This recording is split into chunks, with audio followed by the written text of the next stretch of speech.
नमस्कार, मैं हूं अंकुर और आप देख रहे हैं सत्यहिंदी.com। आइए एक नजर डालते हैं अब तक की सुर्खियों पर। सुप्रीम कोर्ट ने कांग्रेस टूलकिट की एनआईए से जांच कराने की मांग करने वाली याचिका को खारिज करते हुए कहा कि इस तरह की तुच्छ याचिकाएं दायर करने वालों के खिलाफ कार्रवाई की जानी चाहिए। याचिका में ये कहा गया था कि कांग्रेस टूलकिट की जांच राष्ट्रीय जांच एजेंसी यानी एनआईए से कराई जानी चाहिए और राष्ट्र विरोधी गतिविधियों में शामिल होने का आरोप सही पाए जाने पर कांग्रेस पार्टी का पंजीकरण निलंबित कर देना चाहिए। लेकिन सुप्रीम कोर्ट ने इस जनहित याचिका को खारिज कर दिया और इस पर विचार करने से ही इनकार कर दिया। सर्वोच्च न्यायालय ने याचिकाकर्ता से कहा कि यदि उन्हें टूलकिट पसंद नहीं है तो वे उस ओर ना देखें, उसे नजरअंदाज करें। वह एक राजनीतिक दल की प्रचार सामग्री है। पंजाब कांग्रेस में चल रही भीतरी जंग के बीच मुख्यमंत्री कैप्टन अमरिंदर सिंह आखिरकार मंगलवार को कांग्रेस की अंतरिम अध्यक्ष सोनिया गांधी से मुलाकात कर सकते हैं। सूत्रों के अनुसार कहा जा रहा है कि अमरिंदर ने कुछ दिन पहले ही सोनिया गांधी से समय मांगा था, जब वे मल्लिकार्जुन खड़गे के नेतृत्व वाली 3 सदस्यीय समिति के सामने पेश होने के लिए दिल्ली आए थे। हालांकि उन्हें उस वक्त समय नहीं दिया गया था, लेकिन अब सोनिया गांधी ने उनको बुलाया है। हालांकि अब ये स्पष्ट नहीं है कि राहुल गांधी बैठक का हिस्सा होंगे या नहीं। बता दें, पंजाब में नवजोत सिंह सिद्धू कैप्टन अमरिंदर सिंह पर हमलावर हैं। वो कुछ दिन पहले ही राहुल गांधी और प्रियंका गांधी से मिलकर गए हैं और अब खबर आ रही है कि कैप्टन को आलाकमान से दिल्ली बुलाया गया है। कयास लगाया जा रहा है कि आलाकमान जल्द ही इस मामले को सुलझाएगा। जम्मू कश्मीर के पूर्व मुख्यमंत्री फारूक अब्दुल्ला के नेतृत्व वाले गुपकार गठबंधन के दलों ने आज बैठक के बाद कहा कि जम्मू कश्मीर का पूर्ण राज्य का दर्जा बहाल होने के बाद ही यहां पर विधानसभा चुनाव कराए जाने चाहिए। इसके साथ ही गुपकार गठबंधन के दलों ने हाल ही में प्रधानमंत्री मोदी की अध्यक्षता में हुई सर्वदलीय बैठक के नतीजों पर निराशा जाहिर करते हुए कहा कि वहां भरोसा बहाल करने के लिए कोई कदम नहीं उठाया गया। उन्होंने कहा कि बैठक में राजनीतिक और बाकी कैदियों की रिहाई का फैसला करके ऐसा किया जा सकता था। आज पश्चिम बंगाल में पूर्व राष्ट्रपति प्रणब मुखर्जी के बेटे अभिजीत मुखर्जी ममता बनर्जी की पार्टी टीएमसी में शामिल हो गए। इससे पहले अभिजीत मुखर्जी ने साल 2012 और 2014 में कांग्रेस के टिकट पर लोकसभा चुनाव लड़कर जीता था। हालांकि वो 2019 में नहीं जीत पाए थे। बता दें, टीएमसी में लगातार बाहरी पार्टियों के नेता आ रहे हैं, जिसमें सबसे अधिक बीजेपी के नेता हैं और हाल में बड़े नेताओं के तौर पर मुकुल राय बीजेपी से टीएमसी में आए थे। एल्गार परिषद से जुड़े होने के आरोप में गिरफ्तार किए गए 84 वर्षीय झारखंड के मानवाधिकार कार्यकर्ता स्टैन स्वामी का निधन पुलिस हिरासत में ही हो गया है। स्टैन स्वामी भीमा कोरेगांव हिंसा मामले में न्यायिक हिरासत में थे। स्वास्थ्य बिगड़ने के बाद उन्हें मुंबई के एक अस्पताल में भर्ती कराया गया था, जहां वह वेंटिलेटर पर थे और उनकी जमानत की याचिकाओं को खारिज कर दिया गया था। राष्ट्रीय मानवाधिकार आयोग ने उनके स्वास्थ्य की देखभाल में बरती जा रही लापरवाही पर भी सवाल उठाए थे। सुप्रीम कोर्ट ने आज सूचना प्रौद्योगिकी अधिनियम की धारा 66A के तहत पुलिस द्वारा एफआईआर दर्ज करने के मामले में आश्चर्य जताया।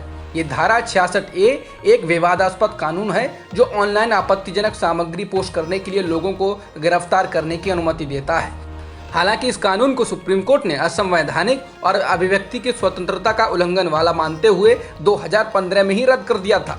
लेकिन इसके बावजूद इस कानून के तहत ही देश भर में 1000 से अधिक मामले दर्ज किए जा चुके हैं। ये सुनकर कोर्ट आश्चर्यचकित रह गया। जस्टिस नरीमन ने कहा कि मैं बस इतना कह सकता हूं कि यह अद्भुत है, जो ये चल रहा है ये भयानक है। जस्टिस नरीमन ने इसके साथ ही कहा कि वो नोटिस जारी कर रहे हैं। इसके साथ ही सुप्रीम कोर्ट ने भारत सरकार से जवाबी हलफनामा दाखिल करने को कहा और मामले को 2 हफ्ते बाद सूचीबद्ध कर दिया। ओबीसी आरक्षण को लेकर महाराष्ट्र विधानसभा में सोमवार को शिवसेना और बीजेपी के विधायकों में हुई धक्का मुक्की के मामले में बीजेपी के 12 विधायकों को विधानसभा उपाध्यक्ष ने 1 साल के लिए निलंबित कर दिया है। इस दौरान ये सभी 12 विधायक विधानसभा की कार्यवाही में 1 साल तक भाग नहीं ले पाएंगे। 2 दिन के मानसून सत्र में ओबीसी आरक्षण पर चल रही बहस के दौरान बीजेपी और शिवसेना के विधायक सदन के भीतर ही भिड़ गए और आपस में गाली गलौज और धक्का मुक्की करने लगे। बीजेपी ने अपने विधायकों पर की गई कार्रवाई को एक तरफा कार्रवाई बताया है।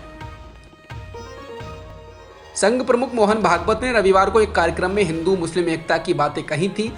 उन्होंने कहा था कि लिंचिंग में शामिल लोग हिंदुत्व के विरोधी हैं और जो ये कहें कि मुस्लिम इस देश में नहीं रह सकते वो हिंदू नहीं हो सकते। उन्होंने कहा कि दोनों का डीएनए एक ही है। लेकिन रविवार को ही हरियाणा बीजेपी के प्रवक्ता सूरजपाल अमू ने एक बार फिर मुसलमानों के खिलाफ जहर उगला।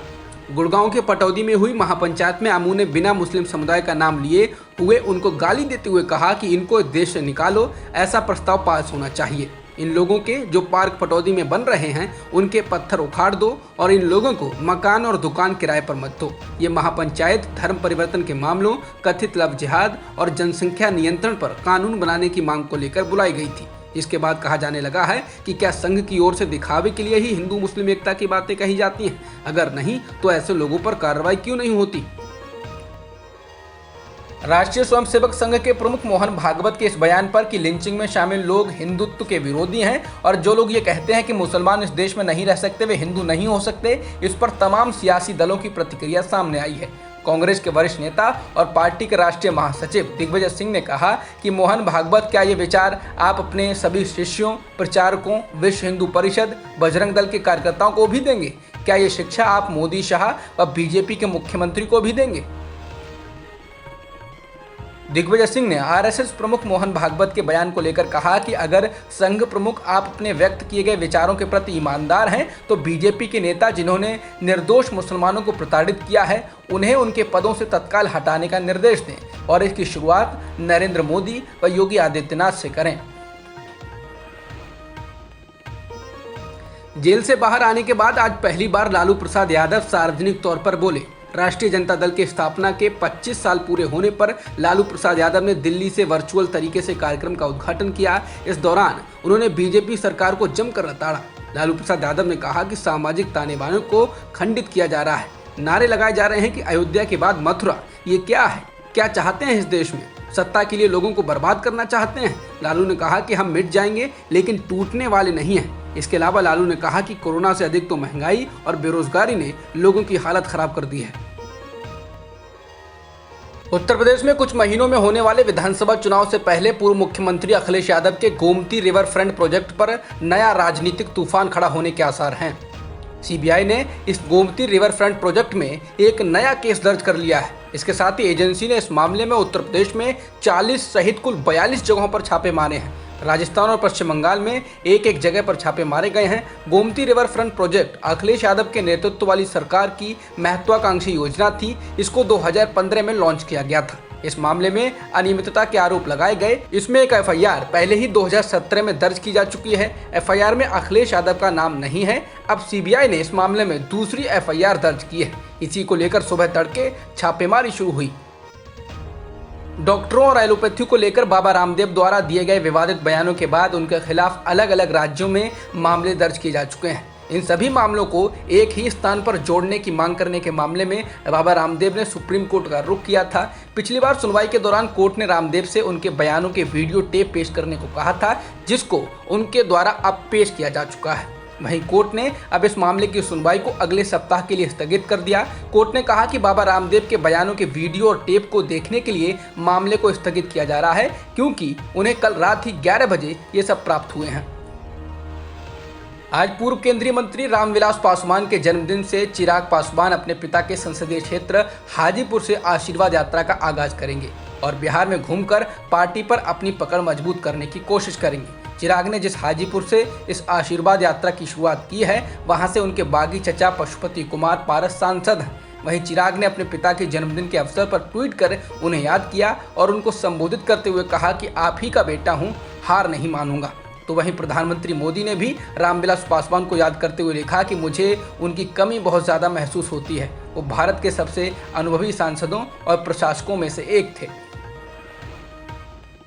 कोरोना के कारण राष्ट्रीय राजधानी दिल्ली और उससे सटे हरियाणा में लाखों बच्चे स्कूल नहीं जा रहे हैं। वे कहां हैं और क्या कर रहे हैं, इसकी जानकारी स्कूल प्रशासन को भी नहीं है। हरियाणा ने इन बच्चों को गायब करार देकर अलर्ट जारी किया तो दिल्ली प्रशासन इन बच्चों के अभिभावकों से संपर्क करने की कोशिश कर रहा है। दरअसल इनमें से ज़्यादातर बच्चों के अभिभावक लॉकडाउन में रोजगार छीनने के बाद फीस नहीं चुका पाए और बच्चों को स्कूल से निकाल लिया। तो कुछ बच्चे इसलिए ऑनलाइन क्लास नहीं कर पा रहे हैं क्योंकि उनके पास कंप्यूटर या मोबाइल फ़ोन नहीं है। इंडियन एक्सप्रेस के अनुसार 12.5 लाख बच्चे नए अकादमिक सत्र शुरू होने के बाद गायब पाए गए, यानी वे स्कूल नहीं गए और स्कूल प्रशासन से कोई संपर्क नहीं किया। स्कूल को उनके बारे में कोई जानकारी नहीं है। अब तक की खबरों में इतना ही। बाकी खबरों के लिए बने रहिए सत्यहिंदी.com के साथ। सत्य हिंदी का ऐप डाउनलोड करें गूगल प्ले स्टोर पर।